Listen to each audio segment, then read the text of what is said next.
Et à 7h38 sur Sud Radio, bah oui, c'est bien ça, il est 7h38, hein. Ne ratez pas le bus qui va passer tout à l'heure. Guillaume Bigot, lui, ne l'a pas raté, il est bien là, avec nous, au Salon de l'Agriculture. Bonjour Guillaume. Bonjour Patrick, comme chaque vendredi matin. Alors ce matin, vous voulez nous parler de diplomatie et revenir sur ce que vous considérez comme une humiliation pour la France par le Maroc. De quoi s'agit-il précisément? Je crains le pire Patrick, parce qu'un journaliste qui l'interrogeait sur la détérioration de nos relations avec le Maroc, le président Macron a répondu de manière, pour le coup, très diplomatique. Oh, vous savez, nos relations sont très amicales.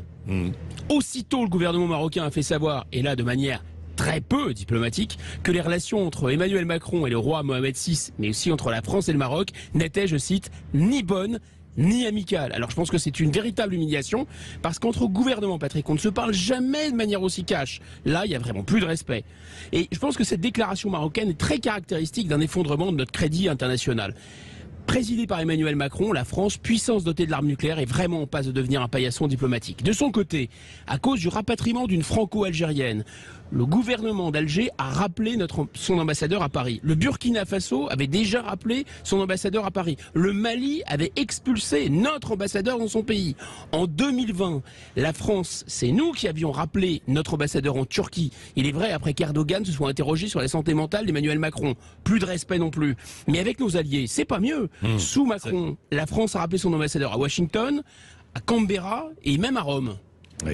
Et quelle conclusion on peut en tirer alors? Je crains qu'on se fâche avec tout le monde. Les pays africains francophones, il y a une tournée en ce moment avec lesquels on entretenait une coopération intense, la zone CFA, diplomatique, l'ONU, la francophonie, militaire, les accords de défense, et de l'aveu même d'Emmanuel Macron, la France-Afrique, c'est fini. Alors en Afrique du Nord, c'est pas mieux.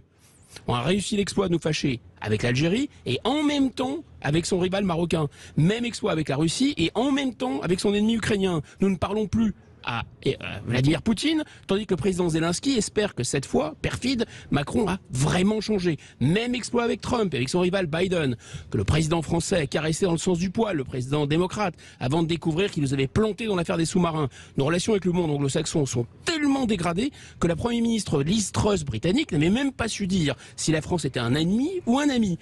Plus spectaculaire encore, Patrick, en octobre dernier, le président Macron a même annulé le Conseil des ministres franco-allemands. Paris ne fait même plus semblant de jouer le petit couple avec Berlin. Vous savez, c'était vraiment le cœur du réacteur, ce couple franco-allemand. On s'est vraiment brouillé avec tout le monde. Oui, bon, en conclusion, est-ce que vous pensez que la personnalité d'Emmanuel Macron joue un rôle dans cette forme de perte de crédit de la France? Je le crains en grande partie, et c'est le président Zelensky qui a compris à qui il avait affaire. Le président ukrainien a forgé ce néologisme macroné pour décrire cette attitude qui consiste à dire une chose, à faire son contraire, à dire une chose un jour pour dire le contraire le lendemain. Et le président Macron a montré d'innombrables signes de ça. Par exemple, il expliquait que l'OTAN était en mort cérébrale avant, aujourd'hui, de se comporter en parfait petit soldat de l'OTAN. Il y a une autre explication. Vous savez, Patrick, en général, les gens qui sont cassants et brutaux, ils ne sont pas que des amis, mais en général, ils se font respecter. Emmanuel Macron, lui, a comme caractéristique d'être à la fois hautain et désinvolte parfois avec ses interlocuteurs, et en même temps de leur inspirer aucun respect, aucune crainte. Souvenez-vous de cette scène absolument surréaliste au début de son premier mandat au Burkina Faso. Il se moquait de son homologue, pourtant son aîné en Afrique, ça compte, en lui expliquant qu'il allait réparer la clim. Alors rien d'étonnant ensuite, à ce que ni au Burkina Faso, ni ailleurs en Afrique, ni nulle part, on ait vraiment beaucoup de respect pour la France. Le président Macron est tellement content de lui qu'il ne se rend même pas compte toujours qu'il s'humilie parfois tout seul. Contrairement à tous les usages il avait autorisé qu'on filme ses échanges téléphoniques avec Vladimir Poutine. Mais pendant cet échange, on peut entendre le président russe dire « Écoute, Emmanuel, je vais raccrocher parce que là j'ai sport ». Il y a aussi cette scène absolument surréaliste. On voit le successeur de Charles de Gaulle courir comme un chihuahua derrière Joe Biden et le conseil du président américain lui dire écoutez, il faudrait mieux qu'on rentre parler plus au calme. En fait, on ne s'appuie que sur ce qui résiste et on ne respecte que sur ce qui se respecte soi-même. Oui, merci Guillaume Bigot.